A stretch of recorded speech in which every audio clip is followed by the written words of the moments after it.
Thank you. Yes.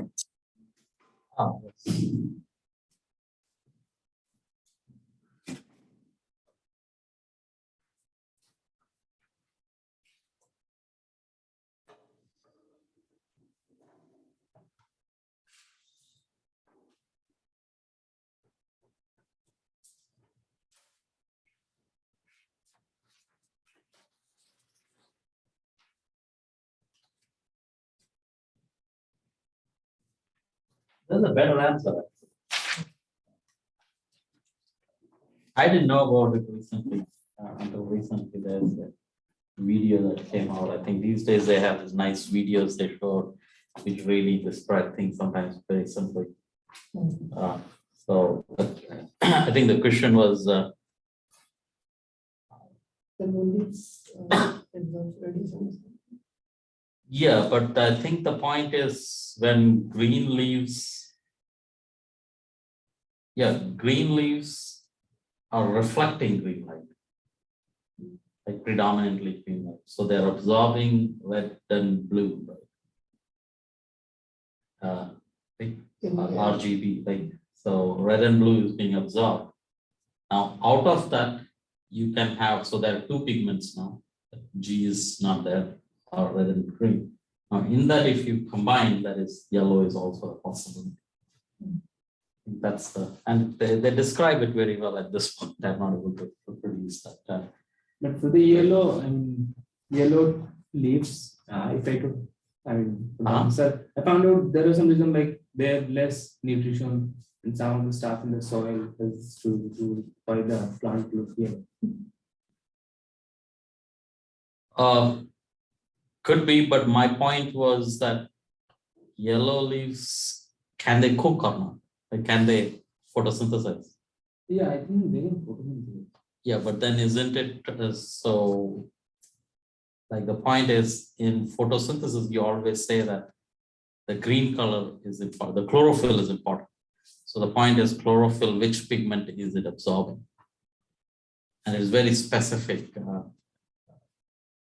And the point is it is reflecting green, but it is absorbing, which one is it absorbing, red or blue? I think which color, any phenomena absorbed depends on the molecular property of this. Correct, correct. But surely it is reflecting green, right? Yeah. So the point is in the yellow also, you have whatever that pigment is that is sufficient for cooking and or sufficient for photosynthesis. And photosynthesis is very sensitive, right? It has to have certain frequency, and only then it's get activated. And I'm missing the argument here that there's a neat little simple point you can make where yellow is available out there. So it is not I don't think it is it's a disease of the plant, if that's a way. Or it's not a weakness of the plant. I think,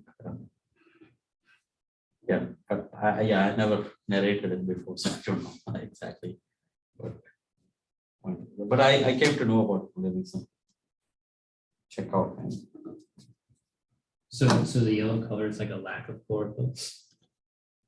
Apparently, okay. Again, I'm afraid that I'm telling this wrong, so I'm trying to. Suppose I take liberties, I might be completely off.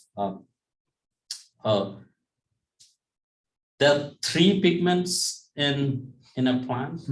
One is the chlorophyll, which absorbs everything other than green, right?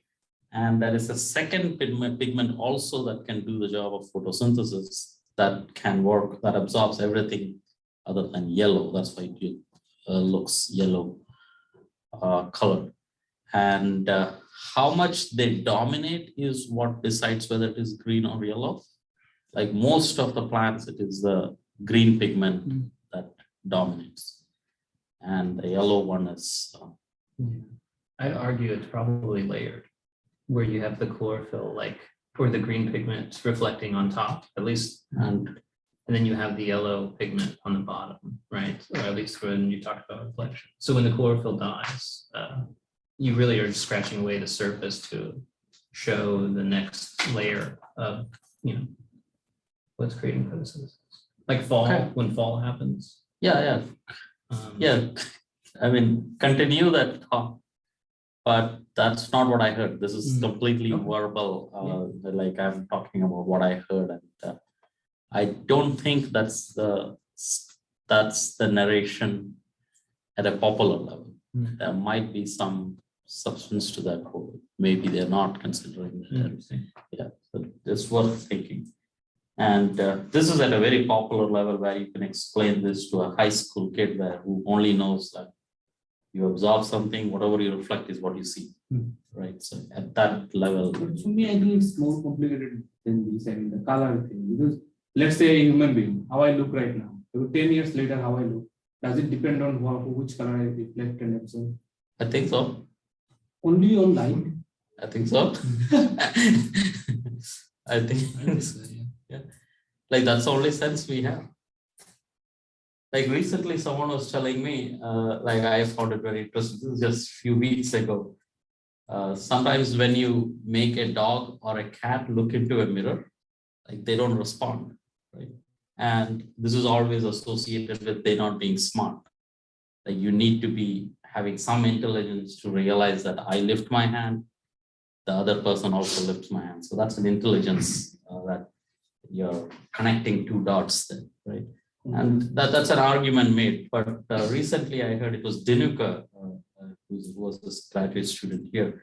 He was telling that animals don't use their eyes as much as they use their smell and other features. So if you are dominant on smell and you look at the mirror, I don't smell you. Who cares? I see you, but I don't care. You don't exist. I don't smell you.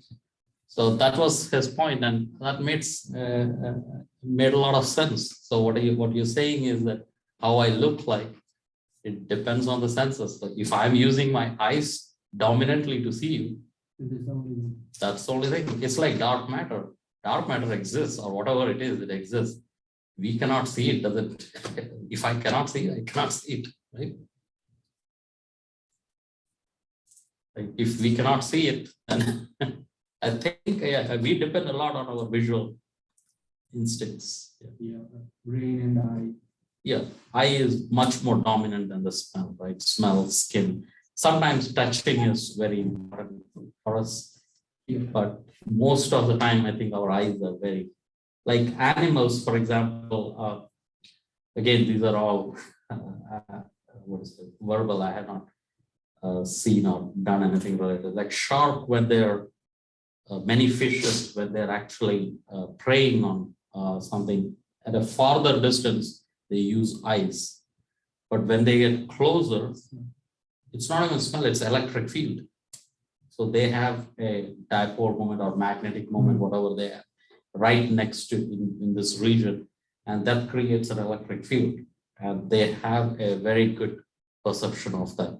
So when they are very close, it's not the eyes they're depending on, they're depending on the electric field that they generate. Yeah, I heard that shark can smell the blood from long distance. Probably, yeah. So for various things, they use different things. For example, we use our feel for certain things. If you're cutting something, then feeling is more important than the eyes, right? Or the heat, right? Heat, you don't depend on your eyes, that it is touching. So similarly, certain jobs, like the shark is really attacking, and the electric field is more important. Something like that, yeah. I think my point is that let's say I see a tree green right now, and 5 years later I found it yellow. Yeah. So the reason behind it looking yellow is not only color, I think, because of how it evolved over the 5 years, or the biological phenomena working on it right now. I mean, how I am 5 years old and 15 years old. I mean, you're saying why it became yellow, I think. Yeah. I mean, correct. Yeah. Why is not complicated interaction that make it yellow? Not only. You're saying why is it? Why did it become green to yellow? Yeah. But my point is, at least it is yellow for sure, right? That's all. I mean, I think that's what I was trying to say. Yes, I agree. Like evolution surely depends not on what, I mean, our observer doesn't decide. Yeah, that's what I'm trying to say. True, true. not only dependent on the observer. Let's Probably does not depend at all. if I am using a glass, let's say that it shows red light everywhere, and I look at you and I see red, and he look at you and he sees yellow, let's say. True, true, true. I agree. So observer doesn't, I mean, surely my life doesn't depend on who is observing. Yeah, this is I agree. I completely agree. Yeah, I think that has to be true. Otherwise, it's not causal, right? Yeah. But quantum mechanics slightly doesn't differently, right? Sure. Whether you're alive or not, it depends on the observer. That's a way to put it, but that's not what it says. I mean, the interpretation is. I was making a joke. Quantum mechanics is true in a sense. I mean. Yeah, but the observation, I think experimentally, if it is statistical, then it makes sense. Yeah, I mean, also in human life, you can also see this. I mean, let's say you are the mayor of the university, and I am. And how I will conduct the city depends on your personality, how you view the society should be. And how I actually conduct it depends on my perspective. Yeah, the surroundings affect the system. Yeah, obviously. But quantum mechanics is more than that, right? Quantum mechanics says that whether you're alive or dead, pretty much decided. But more explicit, actually. Yeah. But yeah, surroundings affect the system. That's pretty much classical. Yeah. That's classical. Yeah. Good. Yeah, good points. Okay. So last lecture, the final exam is not yet ready. And even though I know what to ask, I'm thinking on it for my own sake. So maybe it will be delayed a little bit. So surely during weekend, I don't want to cross the weekend. So at the most Sunday night, I'll post it, whatever I have. I want to ask something on scattering. It's just some thoughts that I'm not trying. And I'm involved also. Yeah. Okay. So there's a final exam. It is due.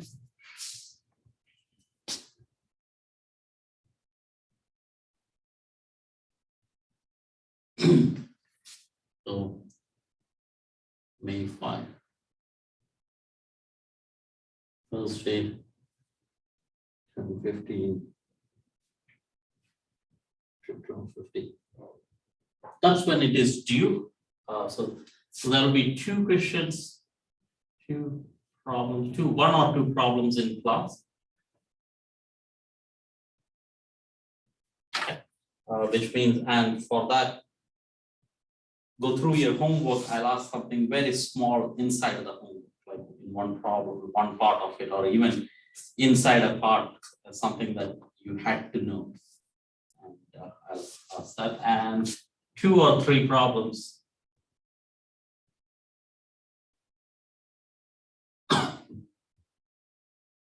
will be available by weekend or by end of.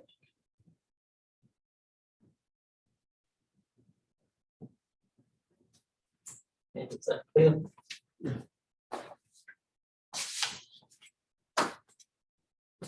And this may not be a question that is already I have asked, so there's a chance here and there might be typos, so feel free to ask me. If I'm not available in the office, send me an email. Meeting is possible. You can discuss with each other these problems. That's perfectly okay. Only the 2 problems in class will be on your own, and that we will have it in the class. We will have the exam in 486. That's the conference room, right next to the student lounge. We will have that there, so that we don't have to come here and then walk down. That's what we did last time. So just come over there. That should be good. Okay. Any other questions or anything you can think of? So the 2 or 3 problems due, it will be also in May 5th. No, yeah, this will be due May 5th, but it will be available by the end of weekend, maybe even earlier. I started working on it, but then I started thinking about something else, which is for myself, I want to clarify. And then I thought that I'll change this also a little bit. But I never asked this before as a homework, but I've taught this so typing sometimes leads to typos and all that. So be aware of that. And in case you're not understanding, there's a good chance that there's an error in the question. You've seen that before. There are errors in the questions here and that, and you guys have been pointing that out. It's useful for me. And so don't assume everything is correct in the form. That's what I'm saying. Okay. Anything else you guys can think of? Okay, so we are talking about electromagnetic scattering. We make it simple. There's a lot of, like in an antenna, we can talk about various configurations, but we will take the simplest configuration, just an air molecule.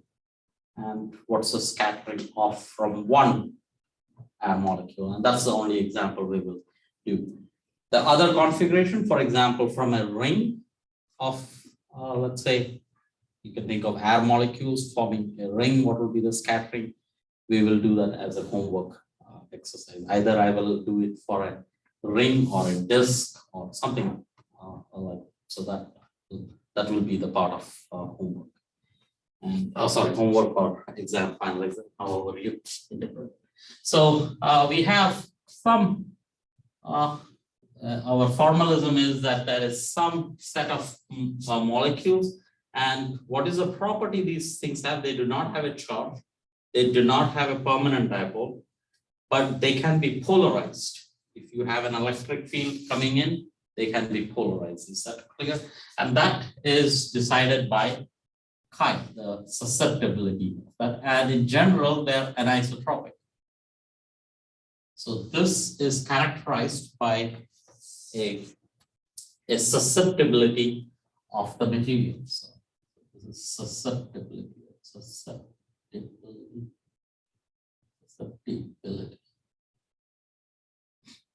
Electric susceptibility. There will be magnetic susceptibility also, but typically what happens is that the electric susceptibility is about 100 to probably about even 1,000 to 1,000,000 times larger than the magnetic property. So usually in real life, it is not necessary unless you have very special elements that are very specific, about 3 or 4 elements where the magnetic version of this is significantly dominant.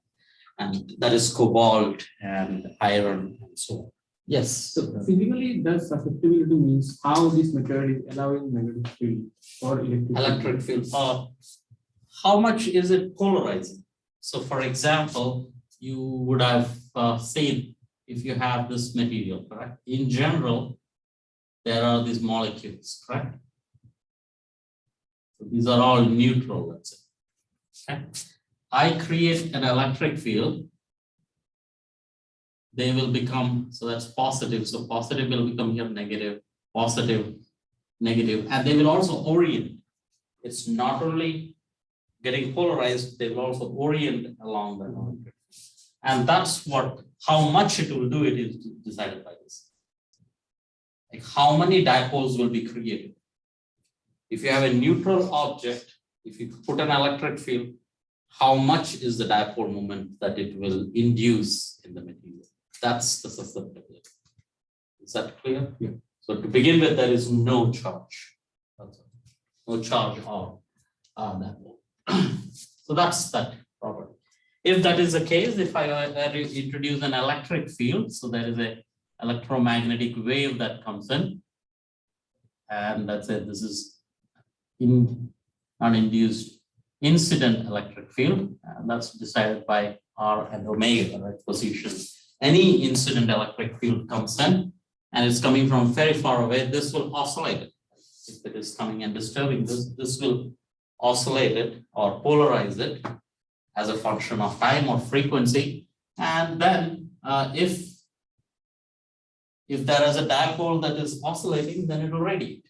Right? Any charge for that matter, when it is oscillating, that means oscillations means acceleration, and it will radiate, and it will radiate in all directions, correct? and that's scattered. So I can also say scattered.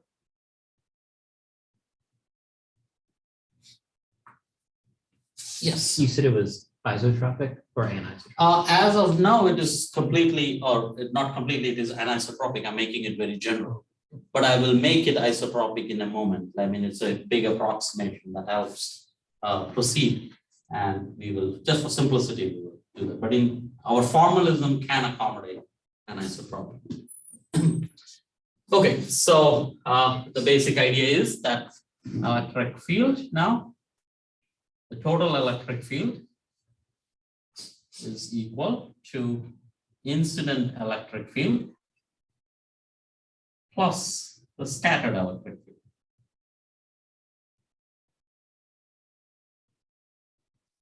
Not only that, that's surely the case, but we are also interested in the fact that this is a very far away. We have made this very far field approximation where it is only the dome that matters, correct? In the very far region, so in the limit r tends to infinity,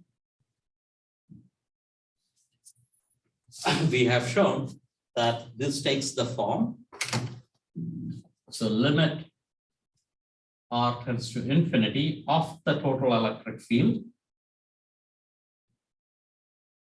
can be written as an incident electric field, that's r omega, and we showed that this has the form r hat crossed with r hat crossed with 1 and dotted with what do you say this 1 over 4 pi omega square over c square, and then there is exponential ikr over r, and we had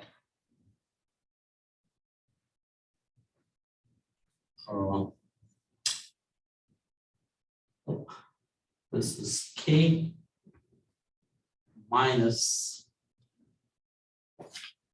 not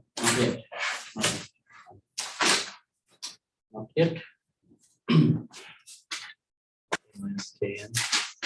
Yeah, but I think that is after I assumed.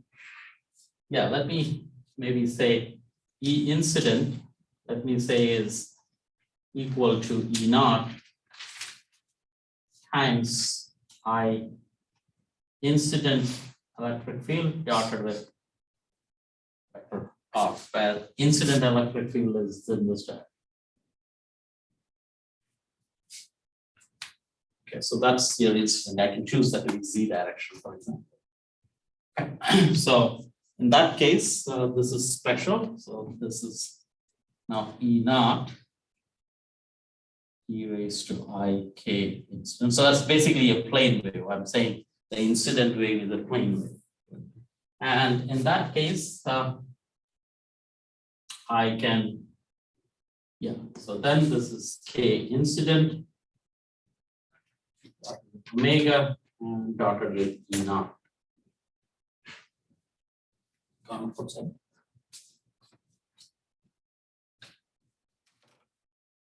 Okay. Yes. Is it k incident bounded r prime, or is it just regular? It is regular r because this is a plane wave, right? Now what happens is that k incident is in a particular direction. Let's say it is z, right? This basically is nothing but e raised to I k incident times z, right? Because only one component survives in that direction. So there's a way of writing it, but it is the direction. That's your incident wave. Let's assume isotropy. So assume that chi is, so in general it depends on q, right? Q of omega, where q is k minus k incident, that's just a short form. Let me say this is isotropic. So it's Q omega and there is 1. What that means is that in what direction, so the ability to polarize in the X direction, ability to polarize in the Y direction and in the Z direction is the same, right? That's all it means. Most of the molecules are not, like many of the molecules, for example, especially that have some conducting properties, it is easier to polarize in certain direction than other. Yeah, let me just say. So this is basically saying it is isotropic. Isotropic polarizability.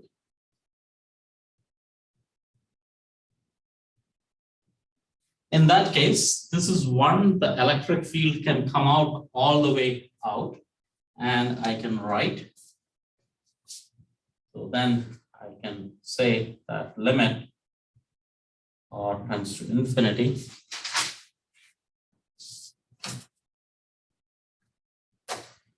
of the electric field is equal to B naught raised to I K incident or R minus of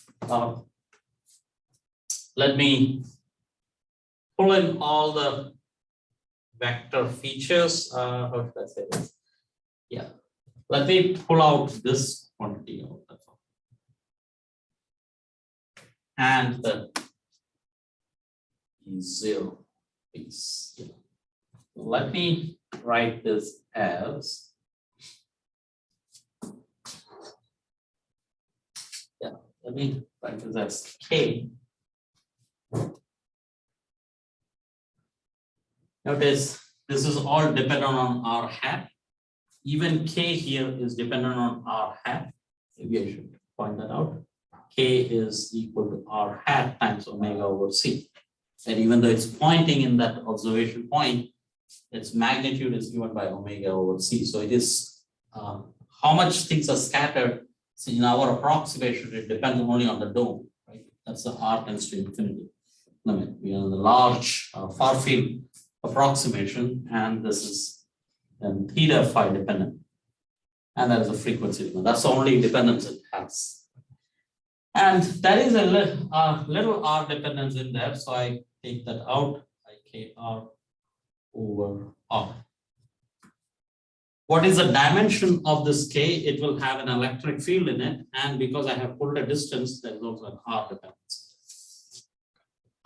Where K now is written as. So this is called a scattering amplitude.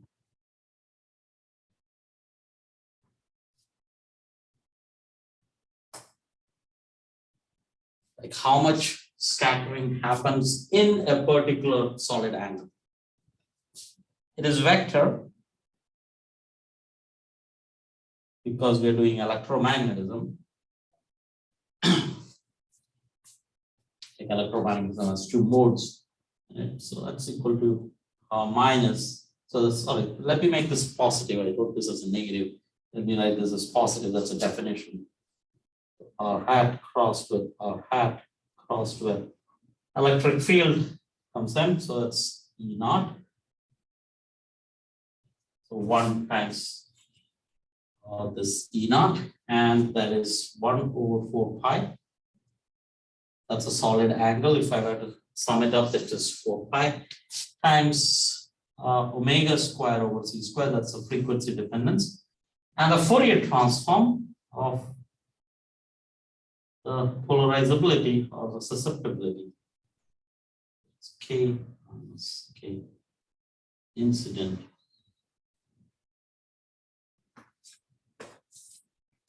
Okay.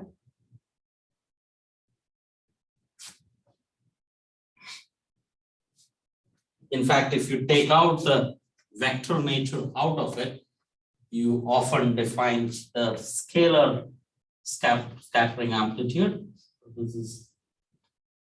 So this is the vector part of it. If you remove the vector part of it, it is often written as minus 1 over 4 pi times omega square over C square chi. or maybe the way to say it is that all the textbooks write it this way, but that's because most of the scattering, you don't talk about the polarizations. You don't have to worry about which polarization it is. But if you tell it in detail, there is a vector nature to this. And it's not that they don't take care of it, they take care of it separately. So this is my definition here of scattering amplitude. I've removed, if you remove this, that's a standard. This is a standard textbook definition of it, scattering amplitude. But I'm defining it as a vector. Its dimension is length, because once you take out this electric field, there is only length, right? So this is electric field, so this has to have the dimension. It seems like R hat cross E0 E1.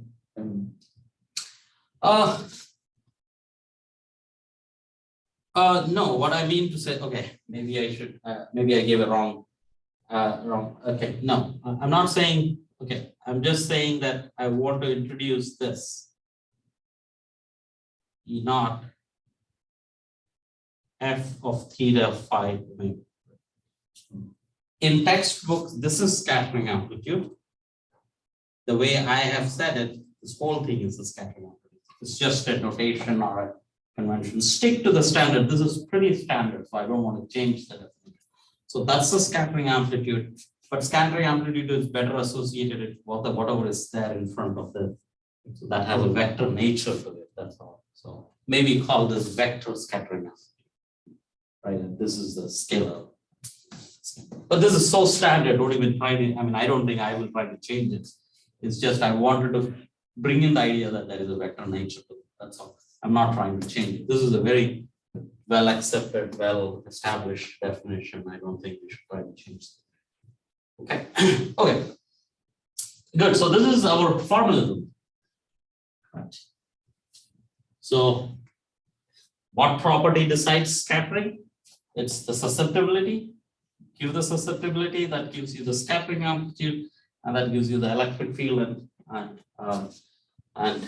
so on. And the square of the electric field is actually what is measured, or we should say, yeah, maybe I should add on to the point that you also want to talk about what is a flux of energy that is going into a certain angle.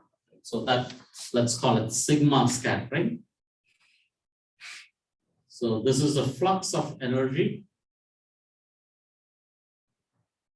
Flux of energy per unit of frequency per unit solid angle. Solid. So that's equal to basically change power over solid angle. How much is that in per unit solid angle? That's equal to the omega. Idea is that this R square cancels, this is that magnitude goes away. So that's simply F, that is a sine theta that shows up, or I should say, yeah, maybe better. R hat crossed with K, since we defined this, that's easy. So that's square over, there's a dimension of E naught there, so I have to divide that up. Square this, or first take the cross product of this with R, and then okay. And that brings in a sine theta with respect to E naught, and that we will take care of. So that's is equal to, so let's say this is d omega, where omega is d theta sine theta d phi, remember? That's equal to R hat crossed with E naught square. Let me make this unit vector so that I can divide that out. Is that clear? That there's an angle between R hat and E naught. I'll point that in a minute. And F of theta phi omega square.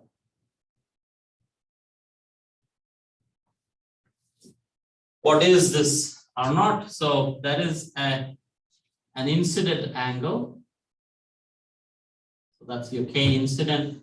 Electric field can be chosen to be in a certain direction. This is not. This is assuming that the incident wave has an electric field in the plane of the board. It could have been outside. So if it's a polarized wave that is coming in, it doesn't have to be polarized. It could be unpolarized also, but we are saying that the polarized incident wave coming in, and there is R hat that is being observed. So that's your material. So that's your R hat. And this angle E naught, that makes an angle theta. Let me say E naught is in, so this is my reference point. I have measured my R hat with respect to something. Once I say E naught is my reference, that's my Z axis in many sense. If you're using spherical coordinates, then theta is with respect to with respect to theta, and then I will do the angular integration. Okay. So if electric field and the R hat is parallel, I mean 0 degree, then yes, exactly. Yeah, that's correct. Then you will not have any. That's why this is what is used. You know how sunglasses work, right? So there are two. Light in general that we see is unpolarized. It's not one wave that is all in one direction, because light comes from all directions. Electric field of each wave that comes to us is in all different directions. So it's E is everywhere around. Okay. Now, mostly if there is an incident wave coming this way, there is two basic components here, X and Y, right? That's perpendicular. Because of this scattering, one of this always cancels out. So whatever we observe here, only the components that is, or how do you say this? Theta is equal to 0, right? So yeah, let's break this electric field into two pieces. One is along this direction, and one is along the, whatever electric field comes in of all the averages, I can project them in this direction and in this direction. All the polarizations in this direction does not contribute. Agreed? So what we see is less than what actually is there. And your eyeglasses use this technique so that you can always get rid of half of the intensity. That's how what's the sunglasses work. Sunglasses use this property and try to get rid of this exact argument again. Quiz, right? I think it's called the Baxter's formula. Baxter, no, something. How does sunglasses work? Like, just look it up, okay? And this is completely optional now. You cannot submit this quiz, correct? So this is, you don't have to submit, okay? So it won't be graded. But it is good to ask how does sunglasses work. And I can do this for a single polarization. You can get the polarization from one and the other, but we will just take the total or scattering amplitude and be satisfied here. But maybe that could be one of the problems for the final exam, right? I can try to make that so that that also clarifies. Okay. Okay, so that's your R cross E, but what is your F theta phi? So now we want to do this for a single molecule. So let's actually go to the. So this is your formalism. That's your scattering amplitude. Once you have a scattering amplitude, this is really what you observe, right? How much power is there in a solid angle. That's how you will measure. Okay, so let me now do this for a single molecule. So let's say polarizable atom.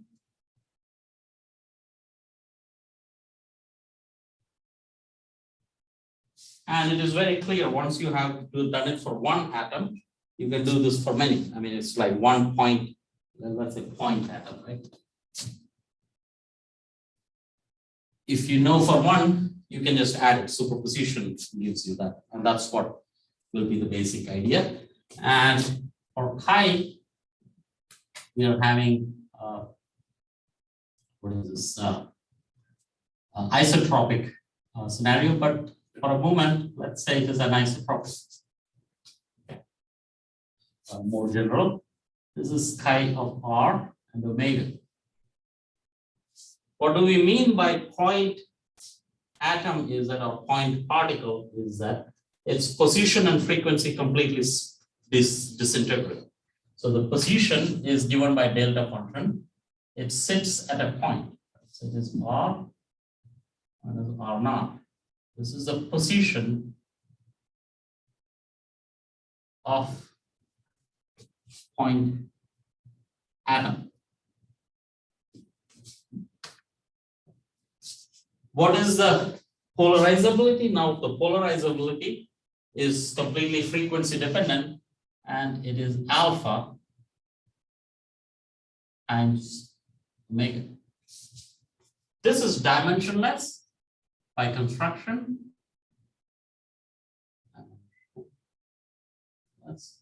If that is dimensionless, what is the dimension of alpha? Alpha susceptibility is dimensionless. What is the dimension of alpha? 1 by L. Why 1 by L? What is the dimension of delta function? No, delta function has a inverse dimension of the argument. It is per unit volume always. Delta function gives you, like, each one gives you a length. So there are 3 of them, so that's a volume. This is volume. Right. So this is 1 over volume, so this is volume. Right. Polarizability depends on the volume of the atom, if you, and there is 4 pi. 4 pi is just as its definition. So this is called the atomic polarizability.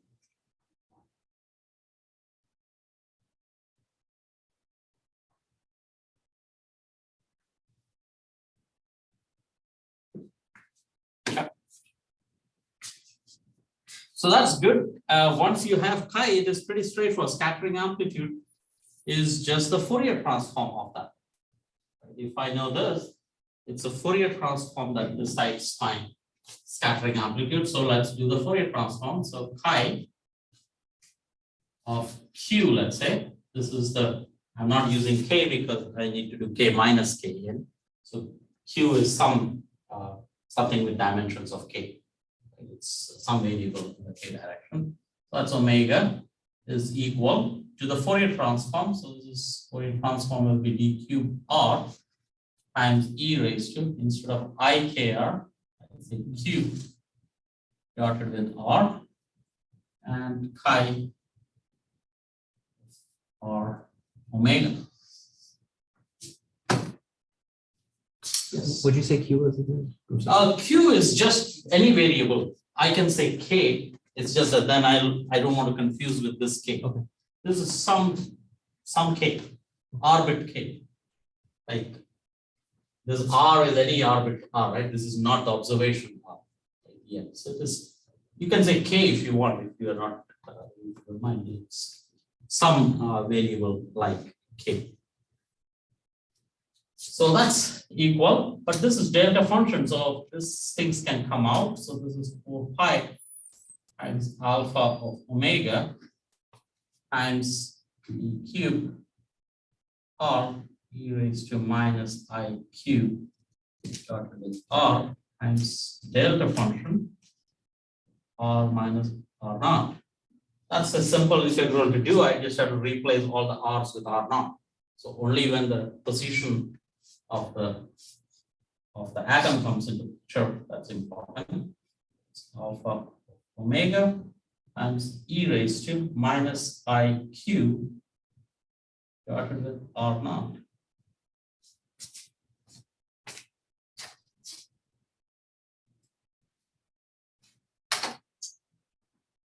We need, so we are interested in the, what is this? Isotropic scenario. So isotropic, these would be pi of, and we are interested in K minus K in. So I just have to replace wherever my Q is, this should answer what Q is. Wherever I see Q, I just have to put K minus K in. So that was the generality. And that, so omega is equal to 4 pi. This is isotropic now, alpha of omega times e raised to minus I K minus K incident dotted amount.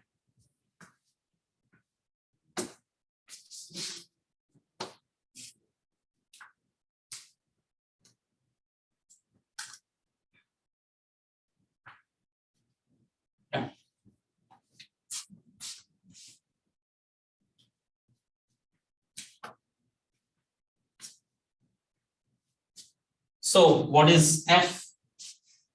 The scattering amplitude. Scattering amplitude as a function of theta and omega is simply the same thing multiplied by 1 over 4 pi, right? Then the minus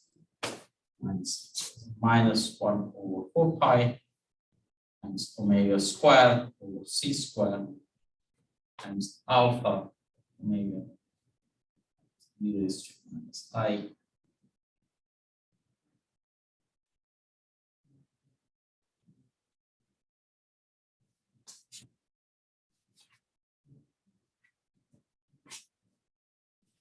The power depends on the square of this quantity, so let's do that right away.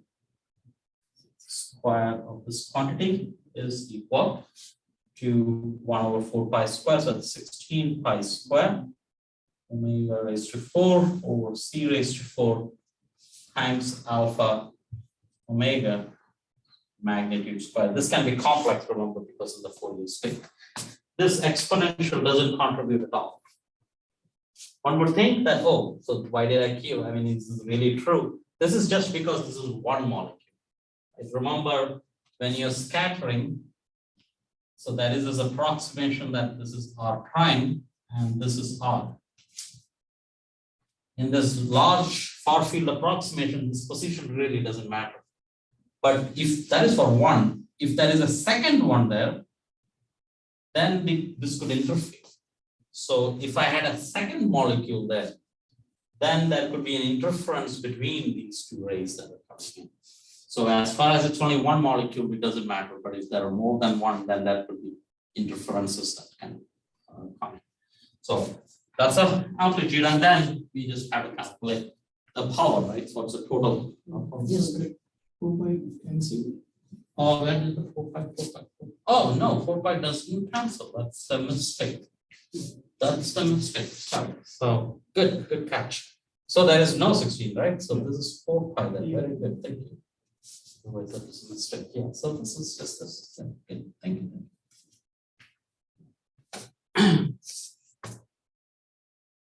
Yeah. Good point.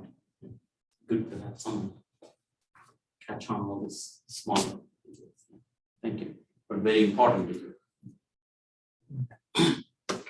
Even if there is an interference, I mean, if it is an exponential, the magnitude of exponential is 1. No, we have to first add scattering amplitude, it's added, and then you square it. There is an exponential plus an exponential, you square it. The first two terms goes away. There is an interference term. That's the interference that is contributing it. Right. Good point. Yeah, good question. Like that's if you want the idea of quantum mechanics also, right? Quantum mechanics is this has this exponential features, these are the phases. First, you have to add the scattering amplitude, then square, and then the probability amplitude. So the interference between two terms comes in. Okay. Okay, so we're pretty much there. So the power per unit solid angle is equal to, I should say, this is having no omega there, right? Because only when you do the total power that comes in, when you integration of that, it is. So So d omega is basically omega raised square over c raised to 4 times alpha omega 3.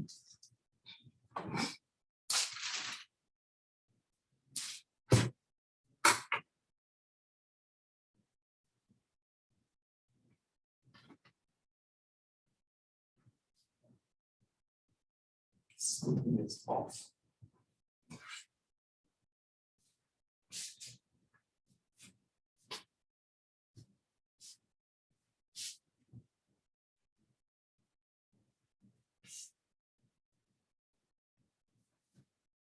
Yeah, that's okay. This is correct, right? So this has the dimension of volume, right? Yeah, this has the dimension of volume. That means this has the dimension of volume, and omega over c is nothing but 1 over lambda square. So volume divided by length square has a length in it, and scattering amplitude always has a length dimension in there. So this is good. So that's power per unit angle is that much. Second, I think I'm missing a coefficient. Yeah. Question? Huh? Omega square by c to the power 4. Oh, I meant to say omega 4. Yeah, I'll come back to that. No.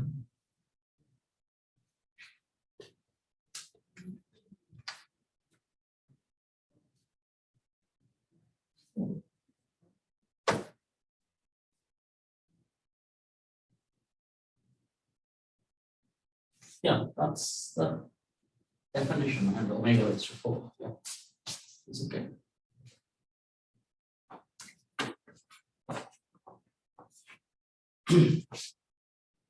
But there's one more piece in here, right? R cross E. So I have to also do R hat crossed with E naught, E hat square. If I say E naught hat is in the z direction, z hat, then R hat crossed with z hat is sine theta. So this is equal to omega raised to 4, c raised to 4 times alpha of omega square times sine square theta.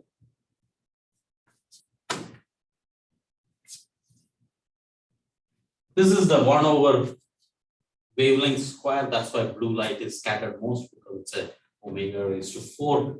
It dominates significantly because it's a 4th power. Dominates. It's easy to calculate the total power as a function of power per unit frequency if you want. That's equal to d omega. So this is 0. You first say the total power, right? That's d omega times omega raised to 4 over c raised to 4 alpha of omega square times sine square. Most of these quantities does not depend on the solid angle. Bring that out. This is 0 to pi sine theta d theta, 0 to 2 pi d phi, and sine square theta. This is 2 pi.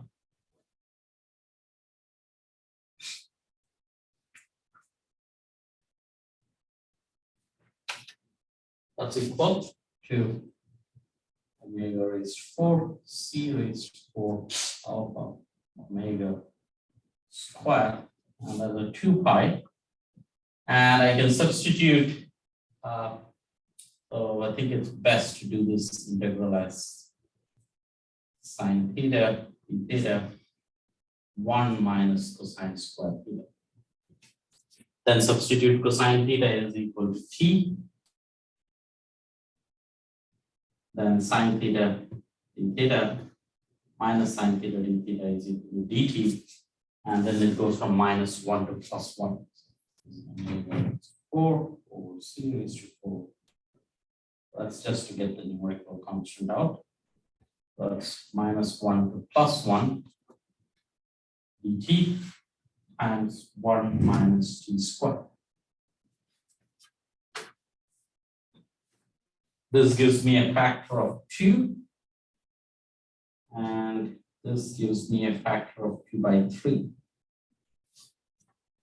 1 over 3 and then -1 plus 1, 2 by 3. 2 minus 2 by 3, that's 4 by 3.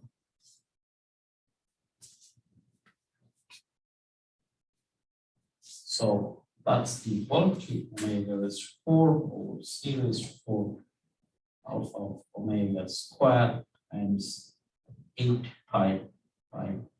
That's just a factor in there. And this is intensity of the scatter with per unit frequency. So this is best. I think usually used as the signal scatter. That's a symbol we use for that.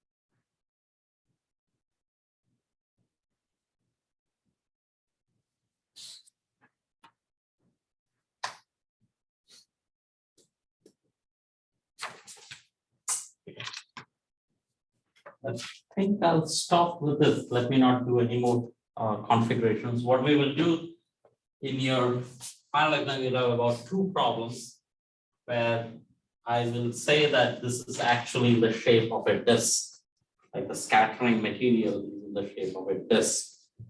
Light comes in, falls on the disk, how much it radiates. Or if it's in the shape of a ring, right? The sigma scattering there, I'm kind of confused on what that is. Like you're saying it's the flux per unit frequency per unit solid angle. So per unit frequency per unit solid angle. Yes. So at higher frequencies, you'll get a larger flux of the energy. Correct. Exactly. That's what blue light, right? That's what I was about to bring up. Yeah. Correct. That blue light. Yeah. So if I were to collect all the energy that comes out of scattering, right? So put the full dome and I collect all the energy, the blue energy will be much more. The energy component or if you just go by how many of them, the blue is significantly more than red. Is that clear? Yeah. I was thinking in like terms of like blue filtering glasses, like and why choose blue light? I just didn't know if that had if this was like, there's some biological link between that and like irritating your eyes. Yeah, there probably what is happening is that this alpha itself, right? So now we are saying this is a scattering from one molecule, right? There and like there, see now there is an omega raised to 4 and there is an alpha omega. Now, if this itself is selective, right? If I say that this can do only for red, like this polarizability is only the red comes in, then it will make this 0 anyway. So this also is always there. So when you have a filter, that's decided by this. The filter is characterized by this. So it will say that, okay, there is a delta function or a or only between this to this frequency it allows polarizability to that matter. Okay. So that's a material dependent quantity. Okay, I will get polarized only if there is a red light. So if there is a blue light, I'm not going to get polarized. If I don't get polarized, I won't radiate. That's the way to look at that. Yeah, that they can be selective. Or they could be dominant. Instead of saying selective, they could be dominant in one direction, very less in the other direction, which is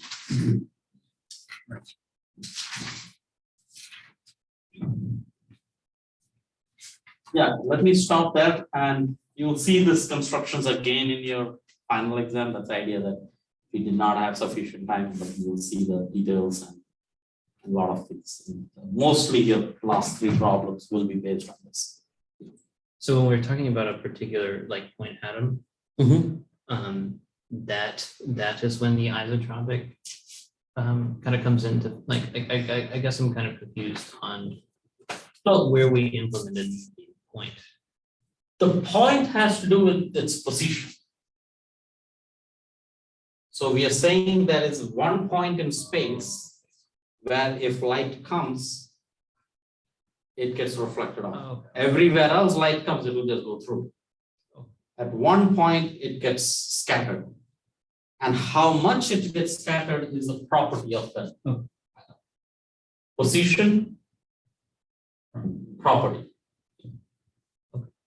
And you can now build out of this. Now, the way you're constructed it is like charge, right? If I know what the electric field due to one point charge, then I can place it in different ways and integrate, right? I use superposition principle. And in this formalism where we are doing this dome, on the dome we are doing superposition is okay. Not all the time, in the sense that if you don't use far field approximation, then it is not. That's the hard part of it. That if you do not use far field approximation, then this does not satisfy superposition. Then the second order effect is informed.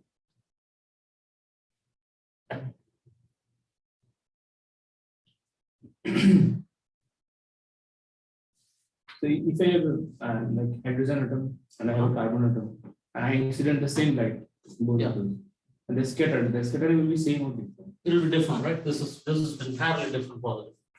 That's why atoms look they are different colors. Copper is what? Green, blue, green. Is it blue or green? I think it's green. Green, right? Yeah. So each of these atoms has a specific way it radiates. In fact, this becomes quantum mechanical, right? If you want an actual model for this, there is an electron comes in, then jumps and then goes down. So all that is inside this. We have made it very simple, saying that is alpha omega. This is to do with spectroscopy too. Exactly. This is this is the spectral property of the atom. That's the best way of saying it. Yeah, very good. Yeah. But it's actually called atomic polarizability that decides the spectral property of the atom in this model. The very simplistic model, but captures, as far as we are doing classical electromagnetism, it captures everything. But there will be a whole field where, like for example, atomic and molecular physics, you can do this. I mean, this probably will be done in a whole quantum mechanical course. What is this alpha dependence? And you can explore that in very detail and get very precise information.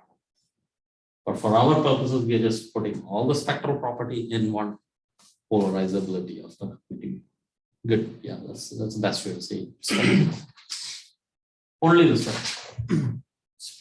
So you could treat the incoming wave as like a particle, right? Incoming wave is an incident. That's a plane wave. Yeah. You want to treat it as a particle? You could, right? Like then introduce quantum mechanics. Like, yes. Okay. Yes. But then this formalism is not appropriate for that. There is a photoelectric effect. Correct. Photoelectric effect is not very well explained using this. So what changes in there? Here, notice when I'm thinking of this incident wave, what is the position of the incident wave? It is everywhere, right? From the minus infinity to plus infinity. Like when you talk about a wave, where is it? Like it's everywhere, right? But by construction, a photon is localized. That's the Fourier transform of this. So if you Fourier transform this whole formalism, then you can deal with it. But that's much more pricey, and there are more things you have to take care of. But yeah, it can be done. It's not. Let me not even say that it's more expensive on the tediousness. Yeah, Fourier transform of this, and again in some approximation will give you simple physics. Like always, there is this approximation. Exact things are not easy in this physics. Here, the big approximation we are making is that everything is at a far distance. You don't want to go and observe radiation right after it happens. Go a little far, which is reasonable. 1 meter is infinity as far as 2 significant digits goes from an atom. So they're perfectly accurate, but in that limit, things become simple like this. And it's not simple, it's still advanced in the sense that we're doing it at master scale. At that scale, if you Fourier transform this, photoelectric effect can be analyzed exactly as doing this. So there it is the point. So Fourier transform of a plane wave is a photon. Fourier transform, where it's localized, but what you lose is that you don't know its momentum. Like now we know it's k, right? K is very precise. It's going in this direction. But where is it? I don't know. I mean, it's from minus infinity to plus infinity. In the Fourier transform, I lose this information, but I will know that it is in a localized space. I will get the position, but momentum is lost.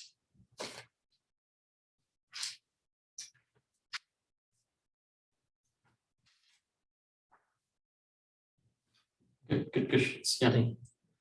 Thank you. And this is the last lecture. Thanks for listening. And, good luck with whatever you guys. I think some of you guys are taking this might be the last course, right? You have taken mathematics, right? Okay, so this might be the last lecture you take with me. Yeah. You are taking classical mechanics? Oh, classical. Yeah, I'll see you guys. Okay. Yeah. Okay. So yeah. So if you're not going to be taking, good luck with your research. Otherwise, yeah. See you around. Yeah. Thank you, Professor. Yeah. Are there any courses in the summer? Yes, but not for graduate students. There are physics 200 that is for nothing. All the research groups are typically active, so that's one place where you can, right, but that doesn't give you credit. And even if you take it for credit, you need to get paid, right? Because you get scholarship. So you're not working, so you won't get scholarships. Be aware of that. Yeah. The only reason why you would try to do in the summer is if you're aiming to try to finish your PhD in 4 years, because you have to complete some number of credits. Right?